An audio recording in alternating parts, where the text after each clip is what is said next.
Vakshaksharayate Sarvada Sarvasevyaya Shri Krishnaya Namostume. Hariom Tat Sat. So, 6th Canto, Chapter 10.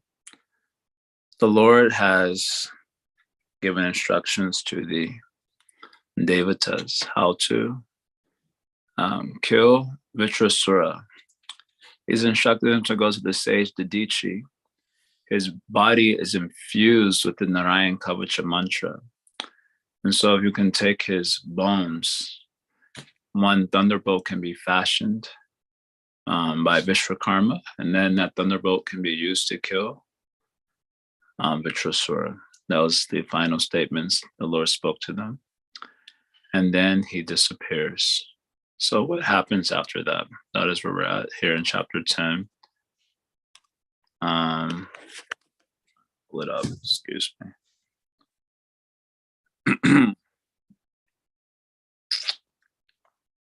Sorry, I should hopefully be correcting this phone situation thing very shortly.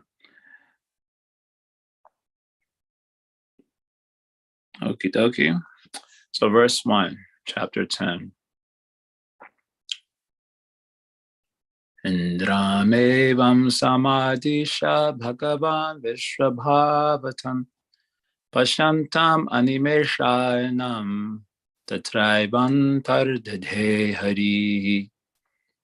Sri Shukadeva Goswami said, after instructing Indra in this way, the Supreme Personality of Godhead, Hari, the cause of the cosmic manifestation, then and there disappeared from the presence on the onlooking demigods.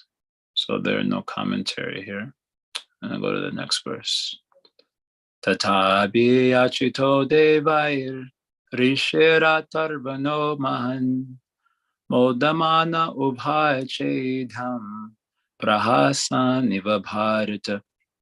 O king, Parikshit, following the Lord's instructions, the demigods approached Didichi, the son of Atharva. He was very liberal, and when they begged him to give them his body, he at once partially agreed. However, just to hear religious instructions from them, he smiled and jokingly spoke as follows. Modamana uvachedham prahasaniva bharata. He was very merry. I was, just quickly reflecting that the Dichi's body's been through a lot. Earlier, the Ashwini Kumars had come to him, we mentioned yesterday, and they did some surgery on his head, removed his head, put on a horse head. Indra came, cut off that head, and they reinstated his original head. And now the Devatas are coming to ask for his body. So his physical body itself has had to endure quite a lot of pain. And it's very hard to be merry when you're dealing with so much physical challenge. But Modamana Ubhachedam, Modamana, he was very merry when he was speaking to the Devatas. He probably even intuited why they were coming to him. Still, he did not lose his jolliness. Prahasaniva, he kind of smiled a little bit, and he spoke to the Devatas. What did he speak? So we'll hear the next verse. Api brindaraka yuyam na janita sharirinam samstavyas tabhidroho dushaha shetanapaha. So, O elevated demigods, at the time of death, severe, unbearable pain takes away the consciousness of all living entities who have accepted material bodies. Don't you know about this pain? So, abhidroho dushaha shetana apaha. So, sangstanam, at the time of the death of the physical body, there is abhidroha, severe pain. Dushaha is practically unbearable pain. Chetana apaha, it steals away consciousness. Najanita sharirina, don't you know of this pain? Do you not know of this pain? So the point here is you're asking to take my bones to, don't you know what type of pain you're causing living entity when asking such a thing? This is the point. All right, you can say the subtext of the question, don't you know about this pain? The subtext would be, how could you ask such a thing from a person? To give up their body so that you can fashion some weapon to kill an enemy. How could you ask for such a thing from any person? So if David has said, no, we are not asking on our behalf alone. We are telling Lord Vishnu has sent us here. Lord Vishnu is only saying to give up the body. So in response to that, the next verse is spoken. In response to that hypothetical objection, or not objection, a hypothetical vindication. And they want to be vindicated from the blame of being so selfish that they would ask someone to give up their body to fashion a weapon. No, we're not asking on our behalf. Lord Vishnu has told. So they're vindicated from this blame. So in response to that, the Dichi speaks the next verse. Vishrunam jivanam atma preshta ihepsita ka utseheta tam datum vikshamanaya vishnave. In the material world, every living entity is very much addicted to his material body. On struggling to keep his body forever, everyone tries to protect it by all means, even at the sacrifice of all his possessions. Therefore, who would be prepared to deliver his body to anyone, even if it were demanded by Lord Vishnu? So he points out that here in this world, the body is preshta, atma preshta. Preshta means extremely dear. And just like we say, Nama Om Vishnu Padaya, Krishna Preshtaya, right? Krishna Preshtaya Bhutale. And Krishna, the Guru, Srila Prabhupada, or the Guru is Krishna Preshtaya. He's very dear to Krishna. Because Krishna considers a devotee to be his own self, right? No, not even his own self, to be greater than his own self. In Bhagavad Gita, when Krishna speaks about the 4 types of bhaktas that come to him, so the 4th type is called the Gyani, right? This Gyani is Nishkama. He doesn't have any selfish desires. So his bhakti is Nishkam bhakti, the Gyani type of bhakta mentioned there. So Krishna says, although all these bhaktas are udhara sarvevate, although all of them are udhara, which Prabhupada translates as magnanimous, or udhara means broad-minded, because they embrace bhakti as a solution to the fulfillment of their desires, whether they are akama, sarvakama, mokshakama, udharadihi. Whether they are akama, sarvakama, mokshakama, they are all udharadi, broad-minded, intelligent, because they embrace tivrena bhakti yogena yujeta purushampana. They embrace bhakti as a solution to the fulfillment of their desire. So all are considered udhara, broad-minded, great souls, because they approach Krishna for the fulfillment of the desires. But of the 4, he says the Gyani is the best. Why the Gyani is the best? He says the Gyani is my own self. So in the Bhagavad Gita, Krishna has identified the Gyani Bhakta as his own self. But the Shuddha Bhakta, the Akinchana Bhakta, he is told is more than his own self, right? In Uddhava Gita, chapter 14, verse 15. I haven't committed this verse to memory. But Krishna says that not even Sankarsana, Lakshmi, Brahma, Shiva, or even his own self is as dear to him as the Shuddha Bhakta. That is his own opinion of the Shuddha Bhakta. So the Gyani Bhakta is like Krishna's own self, and the Shuddha Bhakta is more than his own self. Krishna says this thing. So the devotee is, anyway, why I bring it up? Oh yeah, Krishna Preshtaya. So the devotee is Krishna Preshta. So the word Preshta means dear. So for Krishna, devotee is dear, very dear, more dear than his own self. In the material world, the body, or not the body, the self is most dear. Atma Preshta, that is the word used here in the verse, Atma Preshta. It is the Atma that is Preshta that is most dear. Of course, in the final conclusion, this Atma means Paramatma, as the sequence goes in the purport to the Brahma Vimohan Lila. That is the self that is most dear, and the dearness of other things are due to the dearness of the self. So most people take the Atma to be body. If they're a little bit more advanced, then the Atma is the soul. And if they're mostly advanced, then they know that the Atma is actually, ontologically speaking, it is Paramatma. And it's because the Paramatma is Preshta that our soul is Preshta. And because the soul is Prishta, we find the body Prishta. But according to different degrees of freedom from Maya, then we will have this, the according realization. So most souls, we are captured by Maya. So to be captured by Maya, Atma Prishta means the body. So it is the body that is most dear. And the dearness of other things are due to the dearness of the body. So we can give up other things for the body, that's the point. But the body itself, we cannot give up. So in this world, the body is most dear, Atma Prishtam, Jivishuna, Jivanam. And the living entities, the Jivanam, they aspire to remain alive by any means necessary. And they will give up everything else, but somehow or other live. That is the mentality here. That is ipsita. That is what is desired by living entities. So that being the case,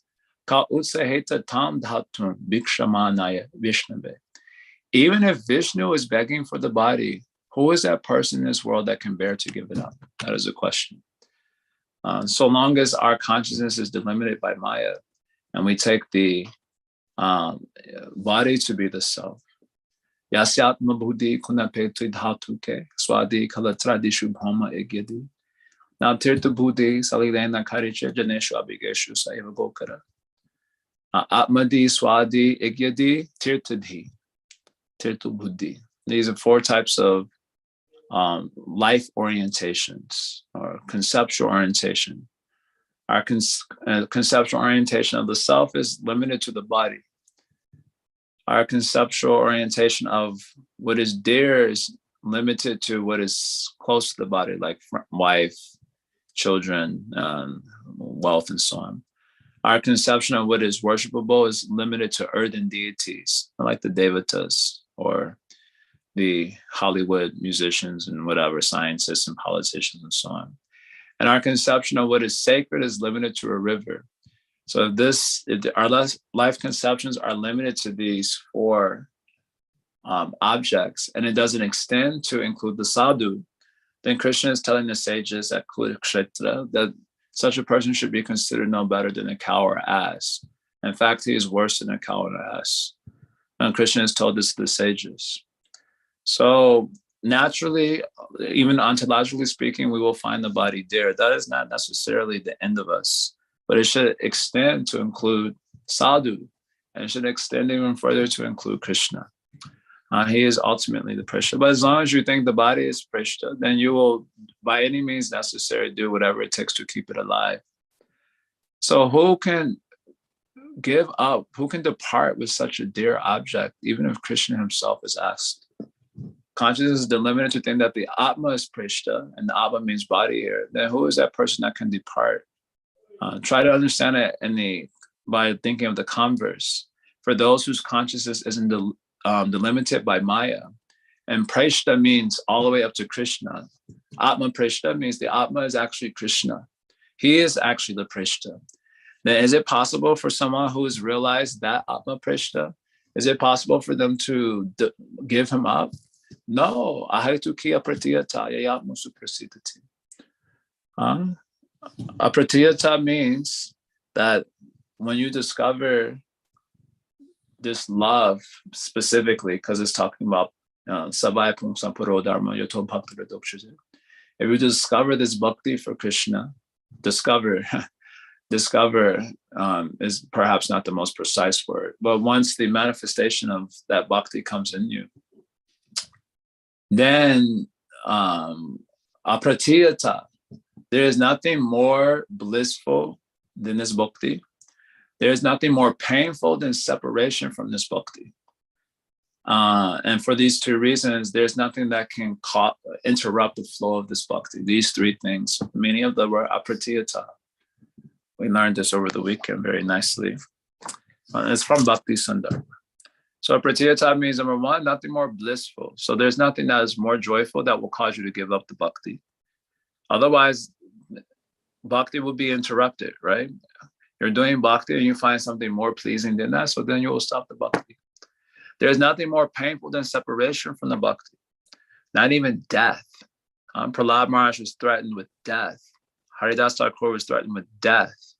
Give up this bhakti or we'll kill you. Nope.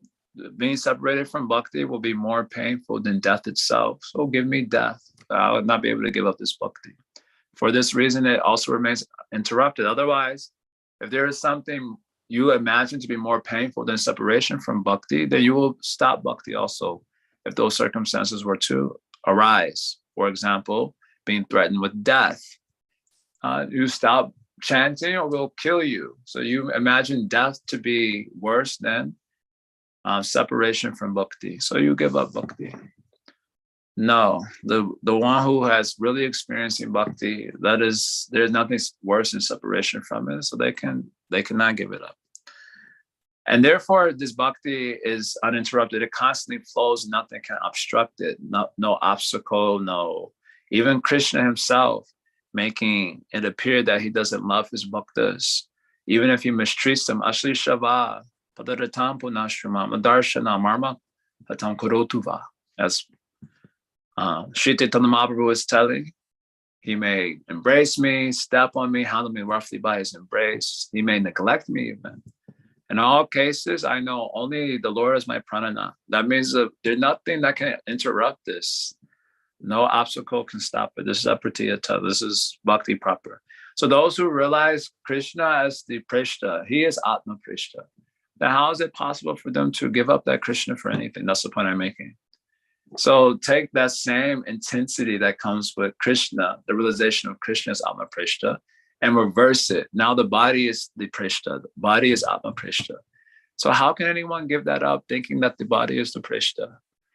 So Krishna himself has come. That's what the Devatas are saying. Vishnu himself is told. It is not us we are telling. Vishnu is told. Even Vishnu can tell. But this body is Prishta. How can I depart with the Prishta? That is not possible. So that's what he's saying here. That's an interesting question. So the Devatas, in response to this two statements of the Dichi, now he's making a little joke with them.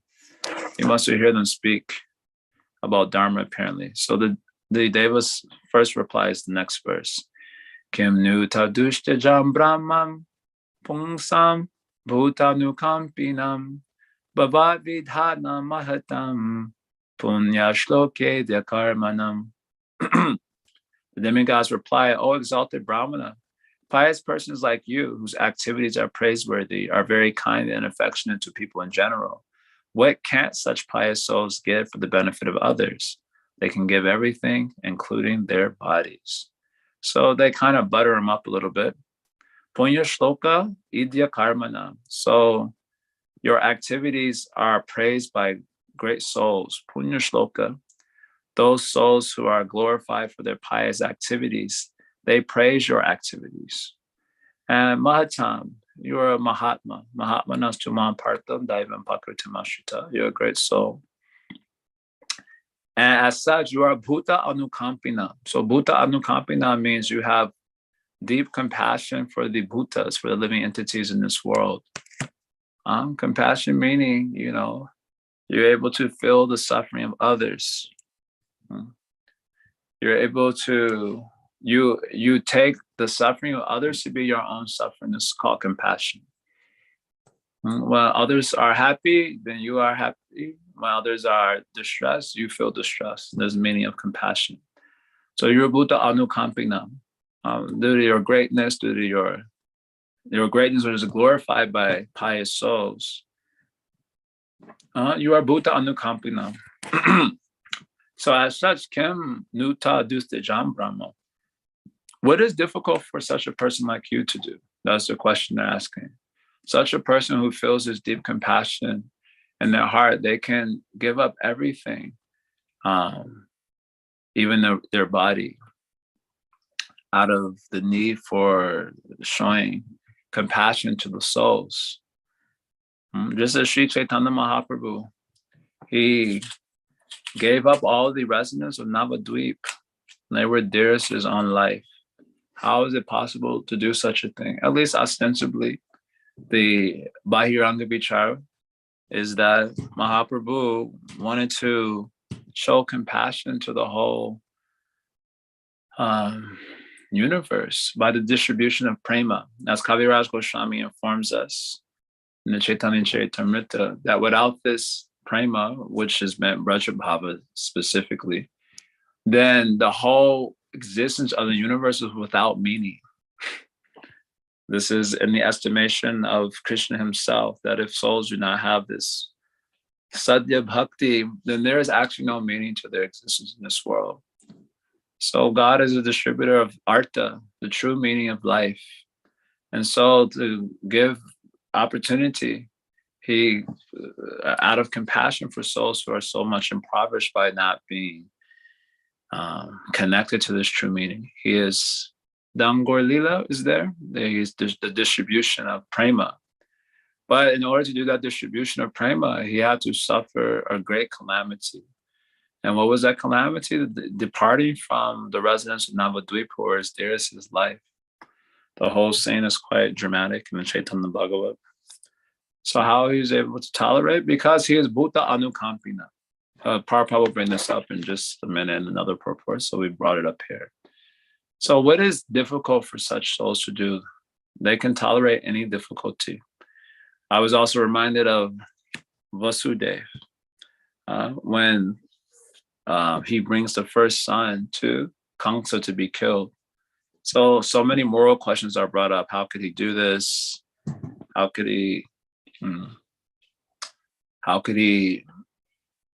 bring his child to Kamsa? Later on, he exchanges what he thinks is to be Krishna with the daughter of Jasoda, and brings the daughter of Jasoda to be slaughtered by Kamsa, as far as he knows, as far as the unfolding of the Leela appears. He comes to bring the daughter of another to be slaughtered so that his own son can be protected. So many moral questions are brought up by our acharyas here. But the same question comes that time, Kim Nuta Dusajan. What is difficult for such sadhus to do in the service of Krishna? So, of course, anyway, so not remembering all the details of the moral implications of Vasudeva's situation. But the point here is what is difficult to do for the seva to Bhagavan, for such great souls. So that's the devatas are saying this thing, kind of buttering the Dichi up a little bit here. Next verse. Nunam swarta paro loko na veda parasankratam yadi veda nayacheta neti naha yadishvara. So those who are too self-interested beg something from others, not knowing of others' pain. But if the beggar knew the difficulty of the giver, he would not ask for anything. Similarly, he who is able to give charity does not know the beggar's difficulty. For otherwise, he would not refuse to give the beggar anything he might want as charity. So this verse apparently is spoken by both the devatas and the Dichi himself. Nunam swartaparo loko. So loka means the materialistic souls.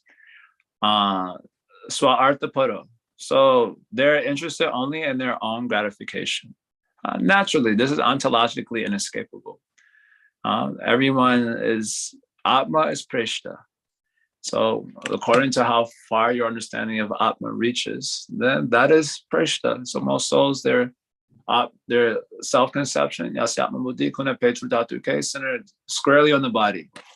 So naturally, they are interested in their own swa-artha. Everyone is interested in their own swa-artha. Swa-artha-para. They are interested only in, here Prabhupada translated as sense gratification in this life or the next.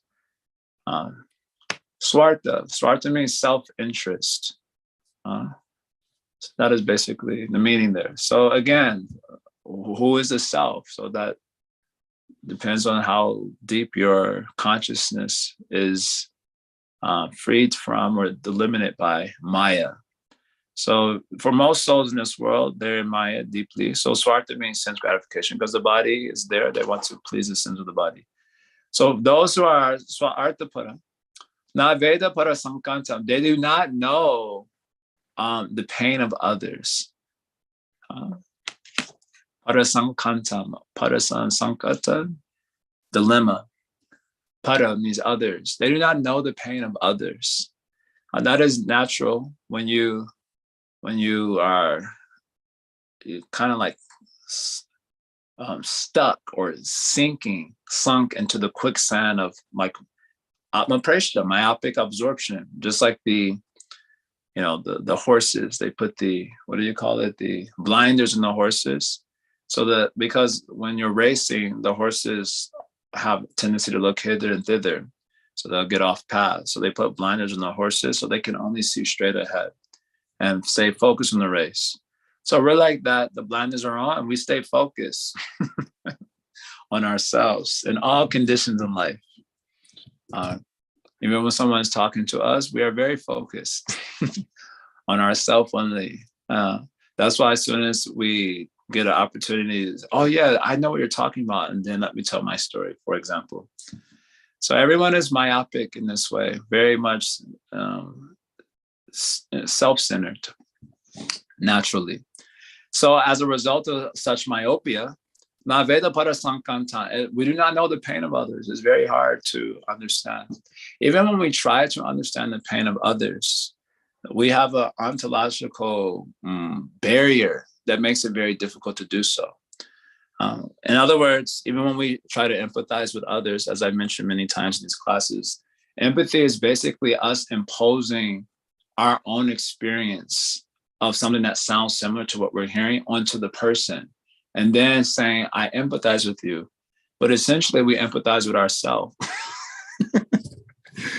In one sense, because we're imposing our own experience onto the person based on what we think they're describing to us. And so there's a sense of empathy, but only because we're kind of extending our own self into that person or into that person's scenario and empathizing. So in a sense, we're empathizing with ourselves, even in that situation. It's kind of like an ontological limitation of souls. This is what it means to be finite. It does not really necessarily need to be seen as a fault as such, but this is the result of our finitude. There tends to be like an ontological myopia where we cannot appreciate the suffering of others. Only the soul who has transcended matter can really understand the suffering of others, because they've been both on the side of ignorance and on the side of enlightenment. So Krishna speaks to this in 632 Bhagavad Gita, that the highest yogi is one who, by reference to his own self, understands the happiness and distress of the living entities. He understands their distress because he's been in ignorance. And distress is basically uniform. It's mental only. There's nothing really unique about anyone's distress. But so he's been on the side of ignorance, and he's also presently on the side of light. He knows the joy that is available to souls if they're able to cross over the river of ignorance that separates them from their own self and separates them from God. There's a great ecstasy available to them. And so he knows what happiness is in store for such souls if they're able to do that work. And he knows what is the suffering that they're going through by dint of having transcended ignorance. So only the great souls, they can really empathize in like a kind of true sense. Otherwise, we do not know the suffering of others, even when we try, and we should try. It is our moral obligation to try. But even when we try, like I said, we're kind of extending our self-notion into them, empathizing mostly with that.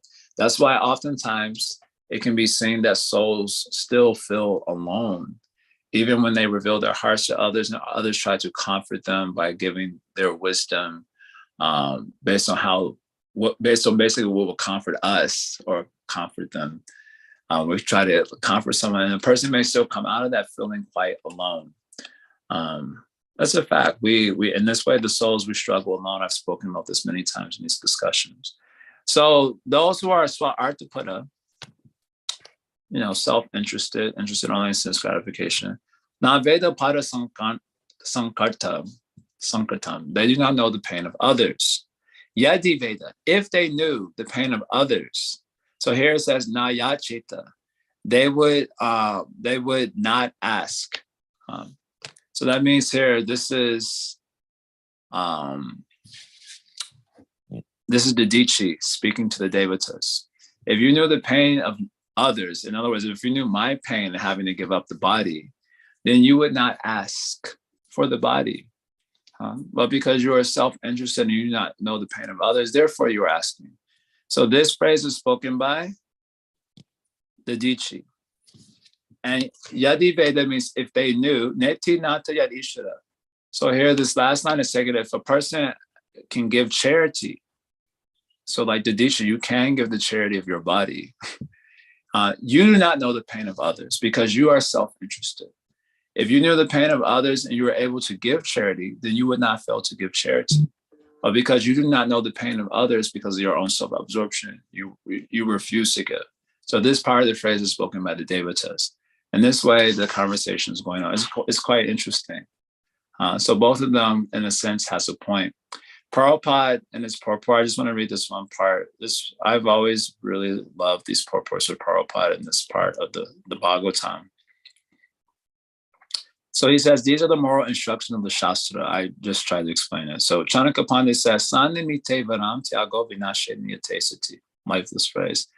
Everything within this material world will be destroyed. And therefore, one should use everything for good purposes. This is a very nice phrase. This phrase also comes up a lot from Prabhupada's purports and the Bali Maharaj Lila. Bali, Vamandev asked for 3 steps of land. Shukracharya was objecting to it. And Bali Maharaj makes many statements that echo this phrase of Chanakya Pandit. So Prabhupada quotes this particular phrase a few times in the Bali Maharaj Lila, that everything within this material world will be destroyed, and therefore one should use everything for good purposes. They're called Vaisheshika Prabhu. He gave a nice term to this. He called it as preemptive giving. Everything will be taken away from us in time, right? Whether time manifests itself as a crook robbing us, or it manifests as some disease where we have to spend an exorbitant amount of money just to get medicines to deal with the disease, or it's because we're irresponsible and we just spend money, consuming this, that, and the other. In time, we will lose everything, our wealth, our beauty, our body, and everything. So it says, anyway, it will be lost one way or the other. Why not give it for some higher cause and get the benefit of having invested it in that higher purpose? So he gave a very nice term for it. He called it as preemptive giving. If any way it will be taken away this way or the other, then why not invest it in something where the payment comes back, 100-fold? He gives a nice story in this regard that when he would get to the Vaisheshika Prabhu, that is, when he would come to Braj, Govardhan specifically, he would always leave a donation with the ISKCON ashram there. When ashram is there, ISKCON ashram. So they always leave a donation, usually at the end of the trip. So at one point, I think he says, I may be butchering the story a little bit, but he went to Govardhan and he went to take bath, maybe in one of the ponds there, Govindakund or something. And while he was taking bath, he had his bag on him. While he was taking bath, one monkey came down and stole it, and it had all his money in it. And so he wasn't able to give the donation, or maybe had the donation that he was planning to give, which was in the bag, was stolen by the monkey. So at that time, he said, since that time, as soon as I get to the ashram, I give the donation immediately. And he calls it preemptive giving. Otherwise, something came up where it was anyway taken away from me, in this case by some monkey. And then I lost my opportunity to give that money, and it was lost without any benefit. So if I'm a little bit intelligent, then I should give it early, preemptive giving, before it is taken away in time by this circumstance or that karmic situation. Let me give it early. So everyone should give before it is anyway taken away. This is the point, preemptive giving. So Prabhupada writes in this regard, if one is advanced in knowledge, he must always be prepared to sacrifice anything for a better cause.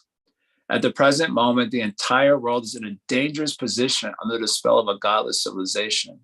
The Krishna consciousness movement needs many exalted learned persons who will sacrifice their lives to revive God consciousness throughout the world. We therefore invite all men and women advanced in knowledge to join the Krishna consciousness movement and sacrifice their lives for the great cause of reviving the God consciousness of human society. Love that. We will die. We'll be taken off to, quarantine camps and this, that, and the other thing. All of this is coming in the future. So before our lives are taken away, literally or practically, then why not use our life for a higher cause? This is the message here. Okay, so now the Rishi, the Dicha, he will respond to the statement of the Devatas. So this is the next verse. Dharmam va shrotuka me na yuya me pratyudarita eshava priyam atmanam tyajantam samtyajamyaham. So the great sage Adichi said, just to hear from you about religious principles, I refuse to offer my body at your request.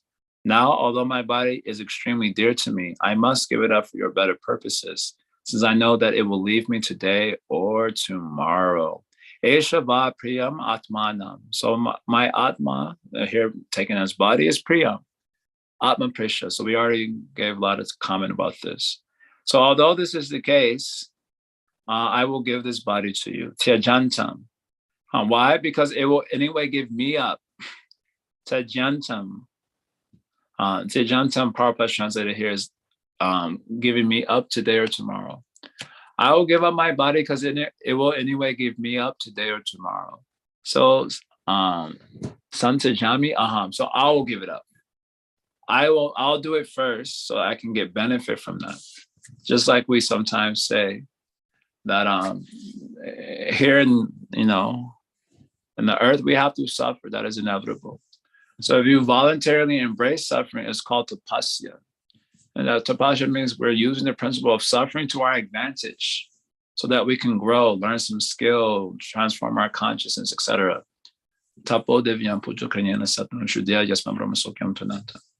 Otherwise, if you try to resist suffering, it will anyway come to you. And when it comes to you, you'll experience it as tapatraya, threefold misery. So you have two choices, tapasya or tapatraya. These are two choices. Suffer voluntarily, using the principle of suffering to your advantage, is called tapasya. Or else try to resist it and let it anyway capture you, and you experience tapatraya. So anyway, the body will give me up, so let me give it up first so I can use that for benefit. This is the point you're making. No purport here. Next verse. Yo dhruve natmana nata na dharmam na yashapuman iheta bhuta dhayaya sa shocha stavarairapi. Nice verse. O demigods, one who has no compassion for humanity and its suffering, and does not sacrifice his impermanent body for the higher causes of religious principles or eternal glory, is certainly pitied, even by the immovable beings. So, adruve natmana, the impermanent body. So one who is not able to give up the impermanent body, na dharma, na yasha puma, neither for dharma nor for yasha glory. So dharma is there, but even if not for dharma, sometimes you do it for the glory. Just like maybe you can think of some movie or something where one of the heroes, they're sacrificing themselves or willing to sacrifice themselves for the glory of the sacrifice. They'll be immortalized because of that sacrifice. But neither for the glory, neither for the religious principle that governs it, you do not want to sacrifice the impermanent body out of compassion for others. Iheta bhuta dhayaya, endeavoring out of mercy for others. Then such a person, he shocha stavarayarapi, he is lamented by the immovable entities. Stavarayarapi, even by the immovable entities. The idea here is like trees. Trees can't move, right? But they're doing so much for others, right? They give shade, they give fruits, they give flowers, they give their wood. So much trees give. Krishna himself glorifies the trees at the end of chapter 21, chapter 22 of the 10th canto. I think Prabhupada quotes that verse, not here, maybe in the next verse. Etavajamasalpayam. Anyway, I think he quotes it in the next verse. So these immovable entities, they're giving so much for the benefit of others, even not getting anything in return. So the idea here is that they follow such religious principles of compassion to others. Iha bhuta dhayaya. So you're not able to do this because you favor the impermanent body, which will anyway just fall away without getting any benefit. Then even the trees, they lament such a person. What type of person are you? That you're not able to give your impermanent body for the benefit of others. Prabhupada quotes many, he quotes Mahaprabhu's example. He quotes the Goswami's examples. And then he quotes, of course, Aditya's example, all of whom gave up their body out of compassion for others. All right, next verse. Etavan avyayo dharma. So this much is the avyaya dharma. Avyaya dharma means the imperishable dharma. This is the dharma that everyone will appreciate in all phases of time. Those who know dharma, who appreciate dharma, this dharmic principle everyone will appreciate in all phases of time. Punya shloka rupasita. The punya shloka means the pious persons, or those who are glorified as pious. They recognize this as the avyaya dharma. So what is it that they recognize as the avyaya dharma? Yo bhuta shoka harsha vyam atma shochati hrishati. This is the imperishable principle that the shoka harsha bhyam, the distress and happiness of the bhutas, atma shochati hrishati, you yourself feel as your own distress and happiness. This is a religious principle. When the living entities are in distress, you are in distress. And when the living entities are happy, you are happy. This is the imperishable religious principle. I thought Prabhupada quote the Etava Jamasalpayam here. No. Anyway, next verse. I'm going to finish this passage. Aho dainya maho kashtam parakyak shanabangurai yana pakuryat aswartair martyaswa gyati vigrahai. This body, which is eatable by jackals and dogs after death, does not actually do any good for me, the spirit soul. Oopsies. It is usable only for a short time and may perish at any moment. The body and its possessions, its riches and relatives must all be engaged for the benefit of others, or else there will be sources of tribulation and misery. Oh, here he quotes it. Right. So what is this body? Parakyai. After death, it is for others. And so here in the translation, taken as jackals and the maggots and so on that will eat the body and turn it into stool. Parakyai, this body is for others. Kshana bhangurai. It can fall away at any moment. And suddenly it may drop dead. So this body is certainly not therefore meant for self-interest. Martyasva gati vigrahai. So this body, its relatives, etc., its possessions, for souls who are ready to die, should not be used for one's own purposes, but rather should be given for others. Otherwise, aho dhanyam aho kashnam. Otherwise, how wretched, what a tragedy it would be if you did not live for others. Prabhupada here quotes this verse, Etavash janma salpayam dehi na iha dehishu. Prana artadiya bacha shaya acharatam sada. Famous verse. This is in the context of Krishna glorifying the trees, that it is the duty of all living beings to perform welfare activities for the benefit of others with his life, wealth, intelligence, and his words. Pranaya, that's the real standard. If you can't do that, at least wealth, because wealth is as almost dear as life. If that is also too much, remember you are poor, then with your intelligence and at least your words, you should live for the benefit of others. So this is the religious principle. So he's saying this is the dharma that he had hoped to hear from the devatas, but they didn't speak this dharma. They only spoke the dharma that will justify them getting what they want. They didn't speak this dharma though. So he gave them the avyaya dharma. This is the imperishable principle. And I'm a person who has embraced this dharma. So I will give up my body for the benefit of others. And in this case, you can take my body and use it as a thunderbolt. So this is the end of the passage. So a very nice passage about the principle of compassion. We should live for the existence of others. Now, this principle is usually only thought of, we only take a bahiranga vichar consideration of this principle usually, because that is where we have adhikar for. So we should live for the benefit of others. But means like as an act of compassion to uplift the consciousness or whatever. We have our different ways of thinking about it. But also, others can also mean, the eternal associates. This is where our consciousness is supposed to be coming to in the stage of the unfoldment of actual Christian consciousness in our life. Just like the gopis in the Rasa Lila, we hear that when the gopis saw that Krishna had left with the one gopi, they were all in great distress. And they were also feeling a little envy that Krishna has taken this one gopi away and left all of us here as beggars.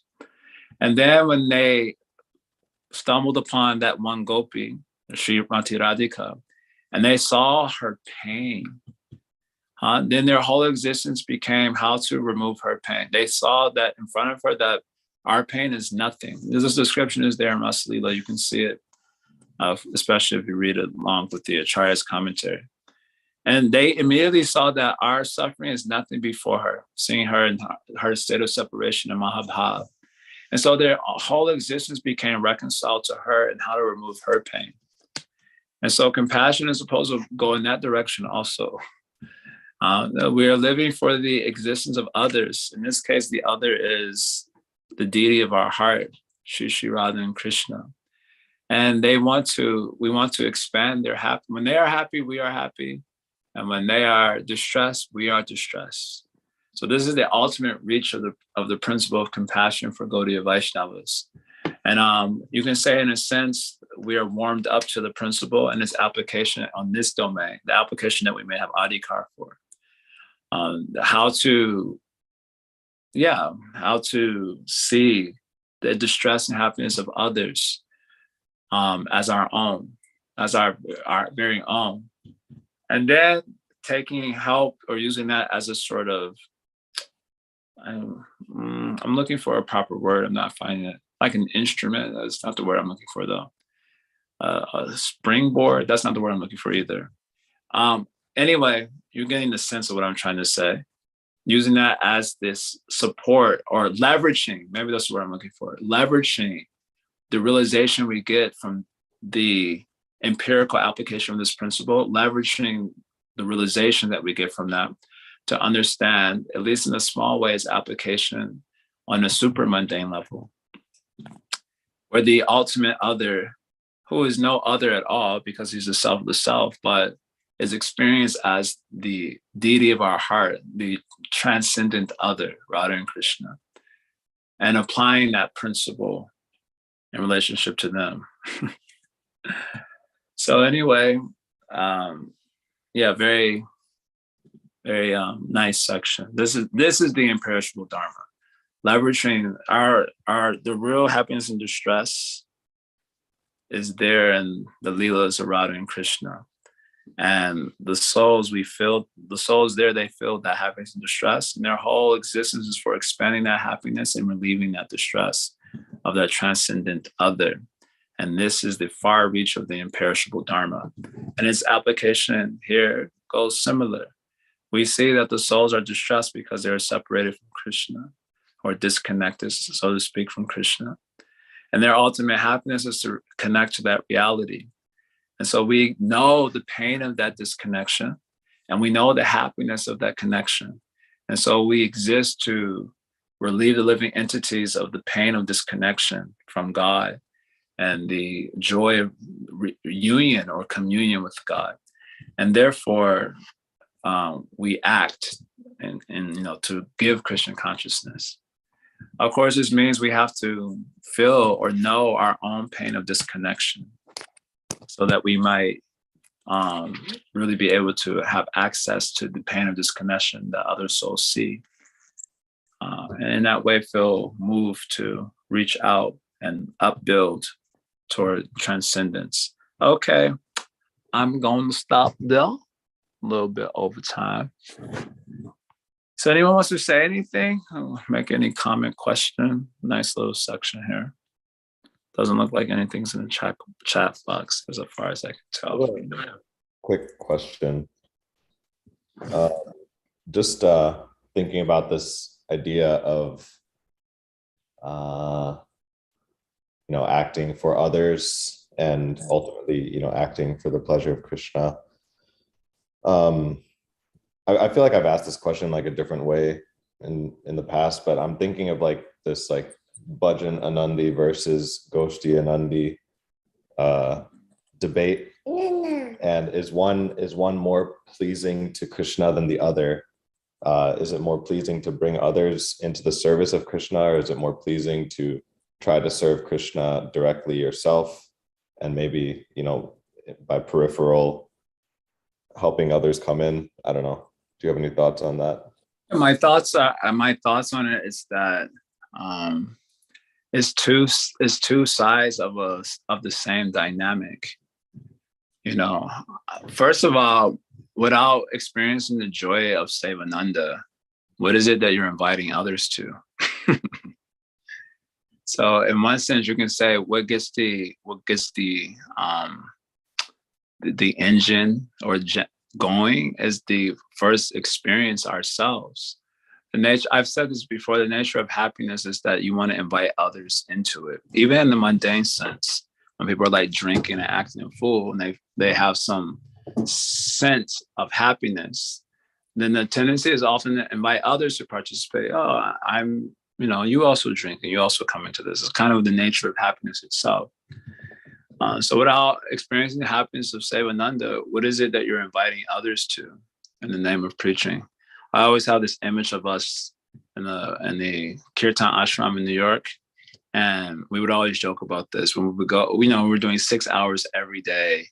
And we were waking up at like 3:30 in the morning because of extenuating circumstances, not spelling it out here. And so we were like totally sleep deprived. We were hungry. We were physically, distressed. And we would go out to do Harinam. As soon as we would sit down, we would all just like collapse into the mat practically. And we would look so uninspired, doing Harinam, because we're like tired, we're a little beat up. And then we would always joke about it, like, hey, come and join us. Like, we look ecstatic, right? We look happy. And if people would see us in that condition, it would be like Uddhava coming back to Braja and seeing the distraught Braj from the long separation from Krishna. It's not very appealing for an ordinary mind. So first of all, there should be some Sevananda to some degree. Otherwise, how will you feel inspired to invite others into that? You won't. But I say that as one experiences Sevananda or Premananda, experiences joy, the nature of joy is that it pours itself out and inundates others and invites others into the joy. Just like that's how Mahaprabhu's Leela is described in the 7th chapter of CC, right? First, they broke open the treasure house with prema and they ate all the fruits. And then as a natural outcome of that eating of the fruits of prema, they began inundating all of Navadvip with prema bhakti. It's described as an inundation. So the inundation is the outpouring of joy of Krishna consciousness that engulfs the area. So I say that so in this sense, I say they're two sides of the same dynamic. So the dynamic is the joy of bhajan, the joy of connection, and the overflow of that joy of connection is, the Ghosty and Nani part, the preaching part. So it doesn't even have to be like a necessary. I think the most potent form of it, this is an intuition, somewhat of a speculation, is not a conscious decision per se. Like I have to consciously go out and then invite people to the Krishna consciousness. It's the overflow of joy. You also come. This is so nice. You also come. I feel like we had a little experience of that when we were doing Harinam in St. Augustine for this men's retreat. So we went out on Harinam. So we're already, it's like already this buildup has come from the kata from the day, We had Ujjwala in the morning, then we had Mukunda, and both katas were just like amazing. And it was super, just wonderful. And you can experience the coalescing of hearts and the kata, especially all the discussions were super, every discussion went on for like an hour minimum, every discussion. So the hearts were really like churning. Everyone was commenting and really locked into the experience. And then having coalesced in that way, we went out on Harinam. But we were already, it wouldn't have mattered if anyone was outside in the streets. We would have been equally joyful with or without anyone participating. So I made a comment about that it seemed that because we were not interested and like conversion or preaching per se. There was no interest. We were just doing our thing. It was like our party. And you can see it. It was a party that was in the open. You were more than welcome to participate, but it was our thing. And the effect of not directly trying to reach out, but just experiencing the joy of Harinam, it made people like very attracted to it. Oh, they don't even care if we're here or not, or we're they're just like, they're just joyful. And so it was very appealing. So we, it's big crowds were coming around at the very start of the Harinam, big crowds were coming around because it's like, oh, or it's almost like we're irrelevant, we're inconsequential here. So I kind of have an intuition that it's two sides of the same dynamic. Now, the extent of preaching may differ for different sadhus according to their moods, according to maybe the extent of joy. But I say if you're feeling joyful from bhakti, then the outpour of the joy is what is meant by preaching Krishna consciousness. Otherwise, what are we preaching? Or just some abstract ideas that we want people to accept so that our faith remains strong or whatever. So yeah, that's kind of how I like to think of it, as sort of like a polarity, a dynamic polarity between the internal joy and then the outpouring of the joy. So they're not like at odds with each other. Yeah, that's nice. And I don't know if I'm taking the analogy too far, but I was thinking about like for me personally, like I really like to play board games, but there's nothing more dissatisfying than when sorry, one second. I was thinking there's nothing more dissatisfying than when when I'm trying to get somebody to play a board game who it does not like to play board games, right? And it's like, and I think back to like all of like the college preaching programs. It's like you're trying to please a room of people who probably came there to do like physical yoga, and then they realized they were duped, and they're like kind of just sitting there like not wanting to be there. But to your point, like if you're playing board games with a group of people who like to play board games, even if there's one person there who doesn't like board games, it won't affect you because you've got your squad. Right. Like with your Harinam example, you had your group of people who you had connected so deeply with that it doesn't matter who else was there. Right. So that, in that sense, and even with Lord Chaitanya, it was an overflow, right? It's not like he started alone trying to, convert a bunch of people that were disinterested. He went out with his posse who were already converted, I guess. Yeah. So there's no mundane conflict between these two. Devotees, sometimes they say, we are Ghosty and Nani. I'm like, no, we are Niranandis. Niranandi means we're miserable persons. There is no Ananda anywhere. Bhaja Anandi, Ghosty Anandi. So we are near Anandi. There is no Ananda here going on. So we are neither type. And if you are one type, in one sense, you are both types because you are having the Ananda. And then Ananda has its different dynamic ways of expressing itself. Different waves of joy. Sometimes some waves are more internal, some more waves are more extroverted. But they're both coming from the ocean of Ananda. So there's no comparison there. We are near, and we are Ghosty and Nandis. I'm like, come on, homie. Ghosty and Nani, my bud, dude. We over here, getting caught with our hand in the cookie jar. There is no Ananda. There is no Ananda there. That near Ananda is there. Okay, anything else anyone would like to say? Let's see something in the chat box. Atmaram Das, Andrew Prabhu lived by that example, right? He focused on his seva and that deep seva and on the track to multiple devotees. Yes. And I've heard the best preachers are the Brajbasis. Yes. Not sure where I heard that from though. Yeah. Okay, any other comments? Yeah, Herbo. Prabhu, you also quoted that verse earlier in the purport, Etava Janma Safalyam, that these three such magnanimous souls, they're always living for the happiness from other beings, and how one should dedicate one's life pranartha dhiya vacha for others' benefit. So there the idea is that doesn't matter whether you have fruit or not, you gotta share yourself with pranartha dhiya vacha.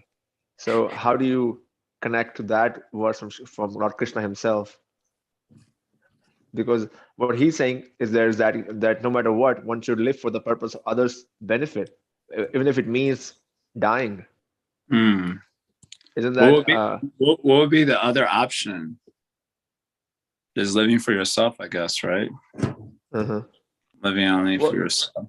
I see it's a way of getting people out of the comfort zone, that otherwise one can be just meditating the whole day. Hey, I'm trying to work on myself, and and never really get out.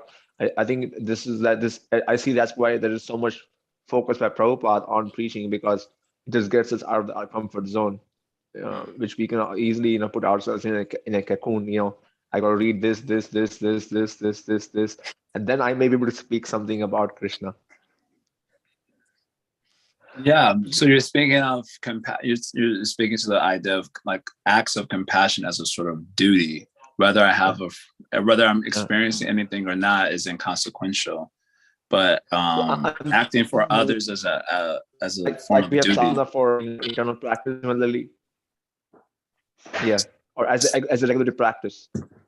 Like as a regulative practice. Yeah.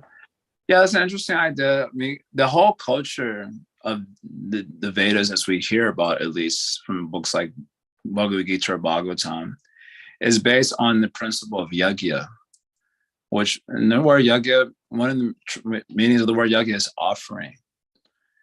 So this was an offer to others. And Krishna says in the Gita that he is situated in the acts of yajna. The akshara, the imperishable reality, is situated in the acts of yajna. So even when people do material acts, they're doing material dharma for material purposes.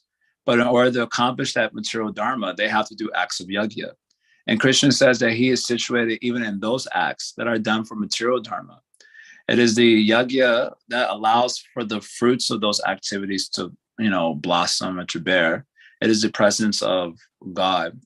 So in that sense, even whether material or spiritual, the principle of yajna is absolutely indispensable for the culture of upbuilding the soul. And so from that perspective, it becomes, even from the perspective of the Vedanta. So the Vedanta means reality is non-dual conscious. So we're ultimately not separated from each other because we're all connected through the ground of being, which is God. And therefore, yajna is also meant to help us acknowledge that we are not a reality unto ourselves. And so the practical way of acknowledging that we are not a reality unto ourselves is through the dharma of sacrificing for others, rather on a material platform, like in the case of Vedic dharma and Vedic yajna, or even in the case of, as you're describing it, like a regulative practice of preaching.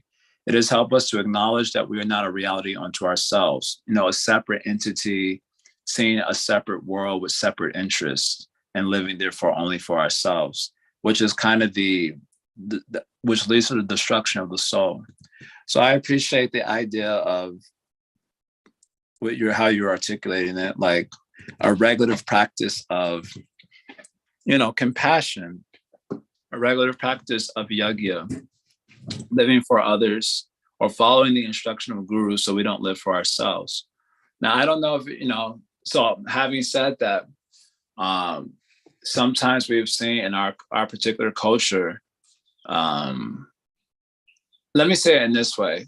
Whenever we see that the yajna is losing its heart, we may have to reevaluate. I want to keep it like as a general principle like that.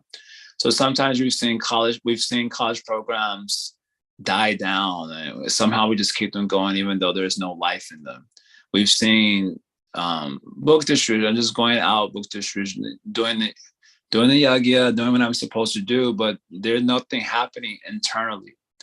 So there could be a need for reevaluation that needs to be taken on about how we participate in this dynamic between self-growth and other giving. Otherwise, yeah, we don't want to die with, well, I wouldn't say that, but if we're not experiencing the goals of Krishna consciousness progressively, in the Madhurya Kanda meeting, we've given a lot of attention to how consciousness is supposed to unfold in the crucible of sadhana bhakti. And if that unfolding isn't happening, whether we're, self-centered and just doing our own sadhana and trying to get, the goal of life or whatever, or we're preaching, there may be room for evaluation. So there may be room or need for reevaluation. So I guess I would just say we want to be attentive to that. But the reality is, as you say, and this is the imperishable dharma that we heard from the Dichi today, that we are to exist for others. So for us as bhaktas, the other is, Guru Dev and his mission. The other is the Guru Parampara. The other is ultimately Shri Shri Radha Krishna Yugo. This is the transcendent others we're supposed to be living for. And in accordance with their order, we are going out and trying to uplift the consciousness of others. So that is our regular principle. That is the imperishable dharma that we are wanting to apply. But yeah, we should be. I still say we should be careful not to just preach without the soul. You need some soul. So if there's no soul in the preaching, you have to reevaluate and maybe take a different angle. Shift gears. I remember, me and Hare Krishna for a long time. I was in the era where book distribution was a lot stronger. And, I was around a lot of book distributors in the beginning. And they would always say book distribution is the highest service, is the most pleasing to Prabhupada. We're beyond the GBC. We're better than everyone. That's basically how it came off. And I remember so many book distributors just leaving the seva and going, becoming non-devotees. I saw in certain cases or just going away. And so I remember after a time, I was like, if this is the highest service, the best thing, why are so many people leaving or going away? Some of which, or many of which, were becoming non-devotees again, or just lost. So that means they didn't reevaluate in time. There was need for reevaluation or recalibrating. That might be a better word. And they didn't do that in time, and so they lost it. Now we can give the answers. It's due to apparat, and we have our standard answers that we give for stuff like this. But I have a follow-up question too. Can I put something there? Okay. So like in the case of the Rishi, he was the spiritual master of the Devas and he was teaching them. And before that, he taught the Ashwini Kumars also Brahma Vidya. But it looks like Krishna changed, his plan for his life. He sends Indra and Althakard saying that we want you to give up your life now. That's quite a big change in terms of his compassion. He was as compassionately giving the knowledge to everybody. And now there's a change in service. And looked like he's ready to change along with the plan of Krishna, which can be hard at times. Krishna wanted this service for him for some time, and now Krishna wants a different sacrifice from him. So how can one adapt to this change of moods of Krishna? What do you mean adapt? You accept or you don't accept? Yeah. The Dishi is obviously already quite elevated. He already knows this is also the order of Vishnu. The Devatas informed him. So he's quite aware this is the order of Vishnu. In our lives, it's usually a little bit more vague. We have to we're assuming that this is Krishna, which is a proper assumption. But in his case, it was very clear and that Vishnu has ordered this thing. So he's a great soul, so he accepts the order. So according to our Atma Prishta, who is dear, who is a dear soul, Atma Prishta, then we'll be able to do. If our Atma Prishta is rooted in the body, we may have a hard time with that sort of instruction. The Atma Prishta is rooted in Sadhu Sangha or God, then we are prepared to do whatever is required for the most dear one. So there's no getting around that. If we're a neophyte devotee, Atma Prishta, and we get an instruction like that, we will not be able to follow it. That is a fact. So there's nothing to do there. We'll justify, we'll speculate, So there's a need for, we have to improve with it. There is no substitute for maturity. Oops, my camera's off. There's no substitute for maturity in Krishna consciousness. Now, how to adjust? You say how to adjust. So we're trying to learn that method now. Okay, seeing everything as Krishna. Tate nukampang sukshamikshamana bhujana ebam kritami pakam. And this is how we try to adjust. And the more these sentiments become one with our psyche, the easier we'll be able to, quote, adjust. Otherwise, very difficult. If Vishnu comes right now, Krishna himself says, give your body for this thing. I'm like, I'm not ready. And we'll keep saying that over and over again. I'm not ready. I'm not ready. I'm not ready. How do we know he's Vishnu?